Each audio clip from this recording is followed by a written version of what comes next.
বিদেশের মাটিতে ২৪ ঘন্টা রুমে বন্দি থাকা জীবনযাপন কি দেশের আত্মীয়স্বজনরা মনে করে খুবই আনন্দদায়ক। আসসালামু আলাইকুম, কি অবস্থা, কেমন আছেন সবাই?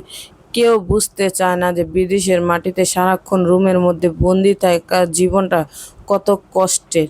দেশের মানুষ যদি একদিন একটা রুমের মধ্যে একদিন কেউ থাইকা বুঝতো তাহলে হয়তো তারা আর এইসব কথা বলতো না। যাই হোক, ছেলেমেয়ের জন্য কিছু খেলনা নিতে আসছি। বিশেষ করে ছেলেটা খুবই বিরক্ত করে কিছুদিন পরে পরে, বাবা এটা কিনবো এটা কিনবো, মানে টিভিতে যেসব টয়েস দেখে ওইসব টয়েসের জন্য সে বায়না করে বেশিরভাগ টাইমে। আর আমার মেয়ের আর্টের জিনিসের খুব শখ, ও আর্ট করতে অনেক পছন্দ করে। আর ছেলে গাড়ি টাড়ি, মানে ওই সে বাচ্চা মানুষের আর কি যেসব খেলনা সবসময়।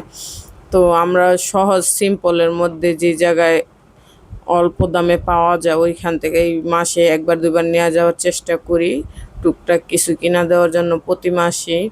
আর দেশের আত্মীয় স্বজনরা মনে করে টাকার তো অভাব নাই, ছেলে মেয়ে যখন যা চায় তখন তা দেয়। কিন্তু তারা তো এইটুকুই বুঝতে পারে না যে ছেলে মেয়ে বড় মানুষদের বোঝানো যায় যে আমার কাছে নাই, বা একটা সমস্যা, বা এটা করা সম্ভব না, বা এটা আনা সম্ভব না। কিন্তু বাচ্চাদের এত কিছু বোঝানো যায় না। বাচ্চারা বুঝতে পারে না যে মা বাবার কাছে নাই, বা টাকা নাই, বা সংসারের অভাব, বা ইনকাম হইতেছে না, বা বাবার স্যালারি পায়নি, এসব বাচ্চারা সহজে বুঝতে চায় না। বাচ্চাদের বোঝানোর মতো বয়স যখন আইসা পড়ে তখন হয়তো ওরা বুঝতে পারে।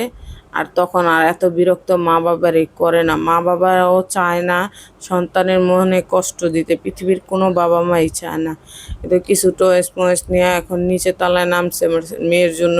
আমার মেয়ে কিছু খেলনা টেলনা নিবে, আর আইসক্রিম তার ফেভারেট। আইসক্রিম যে কোনো দোকানে গেলে আইসক্রিম নিবেই আমার মেয়ে, মাস্ট। ও আইসক্রিম ছাড়া মানে যে কোনো দোকান হোক বের হতেই চায় না, আইসক্রিম ওর লাগবেই।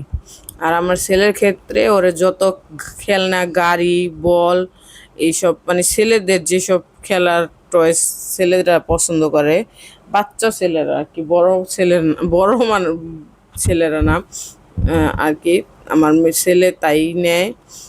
ও একটু মানে খাওয়ার দিকে নেশা কম আমার ছেলের নেশা হইতেছে খেলনা। আর এটার জন্য অনেক সময় অনেক আত্মীয় স্বজন এমনও হয়েছে বইলা ফেলছে যে ভালো অভাবের কথা বলেন, আবার তো রেস্টুরেন্ট, দামি রেস্টুরেন্টে খাইতে যান, ছেলে মেয়েরে এটা এটা কিনা দেন, এটা সেটা নানান কথাই বলে নানান সময়। কিন্তু তাদেরকে মানে আমার বলতেও লজ্জা হয় যে আপনারা এইসব কথা কীভাবে বলেন। আপনারা নিজেরা একটু জ্ঞান খাড়ান। যে বাচ্চাগুলো আপনার বাংলাদেশে বাচ্চারা সারাক্ষণ বাইরে যায়, খেলতে পারে, যা খুশি তাই করতে পারে, আত্মীয় স্বজনরা আসা যাওয়া করে, কিন্তু বিদেশের মাটিতে তো তা হয় না।